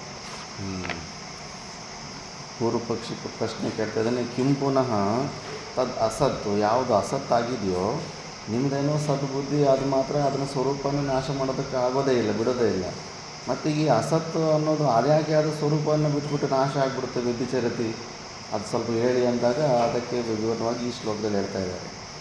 ಅಂತವಂತಹ ಯಾಕೆ ಅಂದರೆ ಜನ ಇವೆಲ್ಲ ಅಂತವಂತಹ ಅಂದರೆ ಅಂತಹ ವಿನಾಶ ವಿದ್ಯತೆ ಯೇಷ, ಯಾವುದಕ್ಕೆ ದಿ ಎಂಡ್ ಇರುತ್ತೋ ಅದನ್ನು ಅಂತವಂತಹ ಅಂತಾರೆ. ಈ ಮಾಯಾ ಪ್ರಪಂಚ ಜಗತ್ತು ಕೂಡ ಅನಾದಿ ಕಾಲದಿಂದ ಇದೆ. ಯಾವತ್ತಿಂದ ಈ ಸೃಷ್ಟಿ ಇದೆ ಅಂದರೆ ಅನಾದಿ ಕಾಲದಿಂದ ಇದೆ. ಪರಮಾತ್ಮ ಕೂಡ ಅನಾದಿ ಕಾಲದಿಂದ ಇದ್ದಾನೆ. ಮತ್ತು ಮಾಯಾ ಅನಾದಿ ಅನಂತನ ಇಲ್ಲ, ಮಾಯ ಅನಂತ ಅಲ್ಲ. ಜ್ಞಾನ ಆದ ತಕ್ಷಣ ಅದು ಮಾಯ ನಾಶ ಆಗಿಬಿಡುತ್ತೆ ಪ್ರಪಂಚ. ಈಗ ಮರುಭೂಮಿನಲ್ಲಿ ನೀರು ಎಲ್ಲಿ ತನಕ ನಾವು ಸಣ್ಣ ವಯಸ್ಸಿನಿಂದ ನೋಡ್ತಾ ಇದ್ರೇ ನೀರಿದ್ದಂಗೆ ಕಾಣಿಸ್ತಾ ಇರುತ್ತೆ. ಯಾವತ್ತೋ ಒಂದು ದಿವಸ ಜ್ಞಾನ ಆದ ತಕ್ಷಣ ಮತ್ತೆ ಅಲ್ಲಿ ನೀರಿನ ಬುದ್ಧಿ ಹೊಟ್ಟೋಗ್ಬಿಡುತ್ತೆ. ನೀರಿನ ಬುದ್ಧಿ ಏನೋ ನಿಜ ಇದ್ದಂಗಿತ್ತೋ ಅದು ಒಂದು ದಿವಸ ಅಂತ ಆಗಿಬಿಡುತ್ತೆ. ಆದ್ದರಿಂದ ಅವೆಲ್ಲ ಅಂತವಂತಹ, ಪ್ರತಿಯೊಂದು ಇವೆಲ್ಲ ಏನೆಲ್ಲ ಶರೀರಾದಿಗಿದ್ದವು ಇವೆಲ್ಲ ಅಂತವಂತಗಳು. ತದ್ ಯಥಾ ಮೃಗತೃಷ್ಣಿಕಾ ಉದಕಾದೌ ಸದ್ಬುದ್ಧಿ ಅನುವೃತ್ತಾ ಪ್ರಮಾಣ ನಿರೂಪಣ ಅಂತೆ ವಿಚ್ಛಿದ್ಯತೆ. ಮರುಭೂಮಿನಲ್ಲಿ ಮೃಗತೃಷ್ಣಿಕಾದಲ್ಲಿ ಏನಲ್ಲಿ ನೀರು ಅನ್ನೋ ಬುದ್ಧಿ ಇತ್ತೋ ಅದು ನಿಜವಾದ ಪ್ರಮಾಣಗಳಿಂದ ಸ್ವಲ್ಪ ವಿಚಾರ ಮಾಡಿ ನಿರ್ದಿಷ್ಟ ಪ್ರಮಾಣದಲ್ಲಿ ಚೆಕ್ ಮಾಡಿ ನೋಡಿದ್ರೆ ಅಲ್ಲಿ ನೀರೇ ಇರೋದಿಲ್ಲ. ಸೂರ್ಯಕಿರಣಗಳ ಒಂದು ರಿಫ್ಲೆಕ್ಷನಿಂದ ನೀರಿದ್ದಂಗೆ ಕಾಣಿಸ್ತಾ ಇರುತ್ತೆ. ಅಲ್ಲಿ ತನಕ ನೀರಿದೆ ಅನ್ನೋ ಭ್ರಾಂತಿಯಲ್ಲೇ ಇರ್ತೀವಿ. ಮತ್ತು ಯಾವಾಗ ಅದು ಜ್ಞಾನ ಬಂದ್ಬಿಡುತ್ತೋ ಆವಾಗ ಆ ನೀರಿನ ಬುದ್ಧಿ ಸತ್ಬುದ್ಧಿ ಏನಿತ್ತೋ ಅದು ನಷ್ಟ ಆಗಿಬಿಡುತ್ತೆ. ಇಮೇ ದೇಹ, ಈ ಶರೀರದಲ್ಲೂ ಕೂಡ ಅಷ್ಟೇ. ಸ್ವಪ್ನ ಮಾಯಾ ದೇಹಾದಿವತ್, ಎಲ್ಲ ಸ್ವಪ್ನ ನಿಮಿತ್ತದಿಂದ, ಅಜ್ಞಾನ ಅವಿದ್ಯಾ ನಿಮಿತ್ತದಿಂದ ಈ ಶರೀರಾದಿಗಳು ಕೂಡ ಇದ್ದಂಗೆ ನಮಗೆ ಅನಿಸ್ತಾ ಇದೆ. ಈಗ ನಿಜವಾಗ್ಲೂ ಇದಾಗ ನಿಜವಾಗ್ಲೂ ಎಲ್ಲ ಕೆಲಸ ನಡೀತಾ ಇದೆ. ಸಿಸ್ಟಮ್ಯಾಟಿಕ್ಕಾಗಿ ಎಲ್ಲ ಕೆಲಸಗಳು ಹುಟ್ಟಿದಾಗಿಂದ ಸಾಯದಿಂದ ಎಲ್ಲ ನಡೀತಾ ಇದ್ದಾವೆ. ಆದ್ದರಿಂದ ಇವೆಲ್ಲ ಇದ್ದಂಗೆ ಅನಿಸ್ತಾ ಇರುತ್ತೆ. ಯಾವತ್ತೋ ಒಂದು ದಿವಸ ಜ್ಞಾನ ಆಗುತ್ತೆ. ಜ್ಞಾನ ಆದ ದಿವಸ ಇವು ಕೂಡ ಅಷ್ಟೇ ಒಂದೇ ಸತಿ ಇವೆಲ್ಲ ಅಂತ ಆಗ್ಬಿಡ್ತವೆ, ನಾಶ ಆಗ್ಬಿಡ್ತವೆ. ನಿತ್ಯಸ್ಯ ಶರೀರನಃ ಅಂದರೆ ಶರೀರವತಃ ಅನಾಶಿನಃ ಅಪ್ರಮೇಯಸ್ಯ ಅಂತವಂತಹ ಇತ್ಯುಕ್ತಃ ವಿವೇಕಿಭಿಃ ಇತ್ಯರ್ಥಃ. ಅದಕ್ಕೆ ಈ ಅನಾಶಿ ಸ್ವರೂಪವಾದ ನಮ್ಮ ಆತ್ಮಕ್ಕೆ ಈ ಶರೀರ ಇದ್ದೋ ಶರೀರವತಃ ಅಂತ ನಾವು ಶರೀರ ಇರೋ ಅಂಥ ಆತ್ಮ ಅಂತ ಈಗ ನಮ್ಮ ಫೀಲಿಂಗ್ ಅದೇ ತಾನೇ. ನಾವು ಸಚ್ಚಿದಾನಂದ ಸ್ವರೂಪ ಇದೆ, ಈ ಆತ್ಮ ಅದಕ್ಕೆ ಸಿಕ್ಕಾಕೊಂಡಿದೆ. ಹೆಂಗೆ ಎಲ್ಲರಿಗೂ ಪ್ರಾಣಿಗಳಿಗೆ ಬಾಲ ಹಿಂದ್ಗಡೆ ಹೆಂಗಿದೆ ಸಿಕ್ಕಾಕೊಂಡು ಹಿಂದ್ಗಡೆ ಬರ್ತಾ ಇರುತ್ತೋ ಅದೇ ಥರ ಆತ್ಮಕ್ಕೆ ಈ ಶರೀರ ಸಿಕ್ಕಾಕೊಂಡಿದೆ. ಶರೀರವತಃ ಅನಾಶ ಸಚ್ಚಿದಾನಂದ ಸ್ವರೂಪಕ್ಕೆ ಈಗ ಶರೀರ ಬಂದ್ಬಿಟ್ಟಿದೆ. ಸಚ್ಚಿದಾನಂದ ಪರಮಾತ್ಮಗೆ ಈ ಶರೀರ ಅನ್ನೋ ಒಂದು ಫೀಲಿಂಗಲ್ಲಿ ನಾವಿದ್ದೀವಿ. ಆ ಫೀಲಿಂಗ್ ಏನಿದೆಯೋ ಅದು ಅನಾದಿ ಕಾಲದಿಂದ ಬರ್ತಾಯಿದೆ, ನಾನು ಈ ಶರೀರ ಅನ್ನೋ ಫೀಲಿಂಗು. ಬಟ್ ಅದು ಅನಂತ ಅಲ್ಲ, ಅದಕ್ಕೆ ಅಂತ ಆಗಿಬಿಡುತ್ತೆ. ಜ್ಞಾನ ಬಂದ ದಿವಸ ನಾವು ಈ ಶರೀರದ ವಿಯೋಗ ಆಗಿಬಿಡುತ್ತೆ. ಇನ್ನೂ ವಿಚಾರ ಬುದ್ಧಿವಂತ ಆದರೆ ಪ್ರತಿ ದಿವಸನೂ ನೋಡ್ಬೋದು. ಜಾಗೃತ ಅವಸ್ಥೆಯಲ್ಲಿರೋ ಶರೀರ ಸ್ವಪ್ನದಲ್ಲಿ ಬೇರೆ ಶರೀರ ಬರುತ್ತೆ. ಸ್ವಪ್ನದಲ್ಲೇ ಈ ಶರೀರದ ವಿಯೋಗ ಆಗಿಬಿಡುತ್ತೆ. ಸ್ವಪ್ನದಲ್ಲಿರೋ ಶರೀರಗಳು ಈ ಎರಡು ಶರೀರಗಳು ಸುಷುಪ್ತಿ ಅವಸ್ಥೆಯಲ್ಲಿ ಅಲ್ಲಿ ವಿಯೋಗ ಅಲ್ಲಿ ನಾಶ ಆಗ್ತವೆ. ಪ್ರತಿದಿನ ಇದು ನಾಶ ಆಗ್ತಾನೆ ಇರ್ತೀವಿ ಶರೀರಗಳು. ಯುಕ್ತಿಯಿಂದ ನೋಡಿದ್ರೆ ಡೈಲಿ ಕೂಡ ನಾವು ಆ ನಾಶ ನೋಡ್ತಾ ಇರ್ಬೋದು. ಆದ್ದರಿಂದ ಇದು ಅಂತವಂತಹ ಅಂದ್ಬಿಟ್ಟು ಮತ್ತು ನಿತ್ಯಸ್ಯ ಅಂತ ಒಂದು ಸತಿ ಪೂರ್ವ ಶ್ಲೋಕದಲ್ಲಿ ಹೇಳ್ಬಿಟ್ರೆ ಆತ್ಮ ನಿತ್ಯ ಅಂದ್ಬಿಟ್ಟು, ಮತ್ತೆ ಇನ್ನೊಂದು ಶಬ್ದ ಅನಾಶಿನಃ ಅಂತ ಮತ್ತೆ ಅದನ್ನು ಯೂಸ್ ಮಾಡ್ತೀರ. ನಿತ್ಯ ಅಂತ ಹೇಳ್ಬಿಟ್ರೆ ಮುಗೀತಲ್ಲ, ಅದಕ್ಕೆ ನಾಶ ಎಲ್ಲ ಯಾವಾಗ ಇರುತ್ತೆ ಅಂದ್ಬಿಟ್ಟು ಮತ್ತೆ ಇನ್ನೊಂದು ಸತಿ ಅನಾಶಿನಃ ಅಂದರೆ ಅದೇ ಅರ್ಥ ಬಂತಲ್ಲ. ಸುಮ್ಮನೆ ಯಾಕೆ ನಮ್ಗೆ ಟೈಮ್ ವೇಸ್ಟ್ ಮಾಡ್ತೀರಿ, ಹೇಳಿದ್ದನ್ನು ಇನ್ನೊಂದು ಸತಿ ಹೇಳಿಲ್ಲ ಅಂದರೆ ಇಲ್ಲ ಇತಿ ನಾ ಪುನರುಕ್ತಿ ಏನಾಗಲಿಲ್ಲ. ಅದಕ್ಕೆ ಅರ್ಥ ಇದೆ. ನಿತ್ಯತ್ವಸ್ಯ ದ್ವಿವಿಧತ್ವಾತ್ ಲೋಕೆ ನಾಶಸ್ಯ ಚ. ಎರಡು ಪ್ರಕಾರದಲ್ಲಿ ನಾವು ವಯಸ್ಸು ವರ್ಷ ಹೇಳಿದ್ರೆ ಅದು ಫಿಲ್ಮ್ ಆಗುತ್ತೆ. ಯಾಕೆಂದರೆ ಯಥಾ ದೇಹ ಭಸ್ಮೀಭೂತಃ ಅದರ್ಶನಂ ಗತಃ ನಷ್ಟಃ ಉಚ್ಯತೆ. ಯಾವ್ದಾದ್ರು ಶರೀರ ಸತ್ತೋಗ್ಬಿಟ್ಟಿದ್ರೆಗನ ಅಲ್ಲಿ ಸ್ಮಶಾನದಲ್ಲಿ ಸುಟ್ಬಿಟ್ಟ ಮೇಲೆ ಬೂದಿ ಆದಮೇಲೆ ಆ ಶರೀರ ನಾಶ ಆಗೋಯ್ತು ಅಂತಾರೆ. ಮತ್ತು ಇನ್ನೊಂದು ಪ್ರಯೋಗವನ್ನು ಲೋಕದಲ್ಲಿ ಮಾಡ್ತಾರೆ. ಅನ್ಯತಾ ಪರಿಣತಃ ವ್ಯಾಧ್ಯಾದಿಯುಕ್ತ ಜಾತಃ ನಷ್ಟ ಉಚ್ಯತೆ. ಇನ್ನು ರೋಗಕ್ಕೆ ಬಂದುಬಿಟ್ಟಿದೆ, ಬೆಡ್ ರಿಡನ್ ಆಗಿಬಿಟ್ಟಿದ್ದಾನೆ, ಇವತ್ತು ನಾಳೆ ಸಾಯೋ ಥರ ಇದ್ದಾನೆ, ಅಂಥವನು ಕೂಡ ಅವನು ನಾಶ ಆಗಿಬಿಟ್ಟಿದ್ದಾನಪ್ಪ ಅಂತ. ಯಾರಾದ್ರು ಭಯಂಕರವಾದ ದುಃಖದಲ್ಲಿ ಒದ್ದಾಡ್ತಾಯಿದ್ರು ಅವನು ನಾಶ ಆಗುತ್ತೆ, ಅವನ ಜೀವನ ನಾಶ ಆಗುತ್ತೆ ಅಂತ ಅನ್ನೋದಿಲ್ಲ. ಯಾಕೆ ಹೆಂಡತಿ ಅನ್ನೋದಿಲ್ಲ ಗಂಡನಿಗೆ, ನಿನ್ನಿಂದ ನನ್ನ ಜೀವನ ನಾಶ ಆಗುತ್ತೆ ಅಂತ. ಗಂಡ ಹೆಂಡತಿಗೆ ಅನ್ನೋದಿಲ್ವ, ನಿನ್ನಿಂದ ನನ್ನ ಜೀವನ ಹಾಳಾಗೋಯ್ತು ಅಂದ್ಬಿಟ್ಟು. ನಾಶ ಶಬ್ದ ಅಲ್ಲೂ ಬಳಸೋದಿಲ್ವ. ಅದಕ್ಕೆ ಕೇವಲ ನಾಶ ಶಬ್ದ ಬಳಸಿದ್ರು ಕೂಡ ಅಂಥ ನಾಶ ಅಂತ ಅನ್ಕೊಂಡ್ಬಿಡ್ತಾರೆ ಅದಕ್ಕೆ. ಮತ್ತು ನಿತ್ಯ ಶಬ್ದನ ಬಳಸಿದ್ರು ಕೂಡ ಅದರಲ್ಲೂ ಕೂಡ ವಿಪರೀತವಾಗಿ ಅರ್ಥ ಮಾಡ್ಕೊತಾರೆ. ನೆಕ್ಸ್ಟ್ ಪ್ಯಾರದಲ್ಲಿ ಬರುತ್ತೆ. ಪೃಥ್ವಿ ಕೂಡ ನಿತ್ಯ ತಾನೇ, ಕಲ್ಪಾಂತ ತನಕ ಪೃಥ್ವಿ ಇದ್ದೇ ಇರ್ತಾನೆ, ಸಮುದ್ರ ಇದ್ದೇ ಇರ್ತಾರೆ ತಾನೆ. ಅವುಗಳಲ್ಲೂ ಕೂಡ ನಿತ್ಯ ಶಬ್ದ. ಆಕಾಶ ನಿತ್ಯ ಅಂತ, ಸ್ಪೇಸ್ ಅನ್ನೋದು ನಿತ್ಯ ಅಂತ ಎಲ್ಲರೂ ಭಾವನೆ ಇದೆ ತಾನೆ. ಕೇವಲ ನಿತ್ಯ ಅನ್ನೋ ಶಬ್ದ ಯೂಸ್ ಮಾಡಿಬಿಟ್ರೆ ಅಂಥ ನಿತ್ಯ ಕಲ್ಪಾಂತ ತನಕ ಇರೋ ಲಾಂಗ್ ಟೈಮ್ ಇರೋಂಥ ಅದನ್ನು ಆ ಥರ ನಿತ್ಯ ಅಂದ್ಕೊಂಡ್ಬಿಡ್ತಾರೆ ಅಂದ್ಬಿಟ್ಟು ನಿತ್ಯ ಅನಾಶಿನಃ ಅಂತ ಎರಡು ಅಂದ ತಕ್ಷಣ ಮತ್ತು ಇದು ಆ ಶರೀರಗಳಲ್ಲಿ ರೋಗಾದಿ ಇಂದ ಇತ್ತಾದಂಥ ಅವನಲ್ಲೂ ನಾವು ಆರೋಪ ಮಾಡೋಕ್ಕಾಗೋದಿಲ್ಲ. ಯಾಕೆಂದರೆ ಅದು ನಿತ್ಯವಾಗಿರೋದಿಲ್ಲ. ನಾಶ ಆದರೂ ಕೂಡ ಅದು ನಿತ್ಯ ಅಂತ ಆಗೋದಿಲ್ಲ. ಮತ್ತು ಇದು ಪೃಥ್ವಿ ಥರ ನಿತ್ಯನ ಅಂದರೆ ಇಲ್ಲ, ಪೃಥ್ವಿ ನಾಶ ಆಗುತ್ತೆ. ಅದಕ್ಕೆ ಅನಾಶಿನಃ ಅನ್ನೋ ಒಂದು ವಿಶೇಷಣ ಅದು ಪೃಥ್ವಿಯಲ್ಲಿ ಏನು ಲಕ್ಷಣ ಹೋಗ್ತಿರುತ್ತೋ ಅಲ್ಲಿ ನಿಲ್ಲಿಸ್ಬಿಡುತ್ತೆ. ಈ ಥರ ಎರಡೂ ವಿಶೇಷಣಗಳು ಕೊಡಬೇಕಾದ ಅವಶ್ಯಕತೆ ಇದೆ. ರಿಪಿಟೇಷನ್ಗೂ ಒಂದು ಕಾರಣ ಇದೆ ಅಂತ ಇಲ್ಲಿ ಒಂದು ಹೇಳ್ತಾರೆ. ಮಿಕ್ಕಿದ್ದು ನಾವು ನೆಕ್ಸ್ಟ್ ಕ್ಲಾಸಲ್ಲಿ ನೋಡೋಣ. ಓಂ ಪೂರ್ಣಮದ ಪೂರ್ಣಮಿದಂ ಪೂರ್ಣಾತ್ ಪೂರ್ಣಮುದಚ್ಯತೆ ಪೂರ್ಣಸ್ಯ ಪೂರ್ಣಮಾದಾಯ ಪೂರ್ಣಮೇವಾವಶಿಷ್ಯತೆ. ಓಂ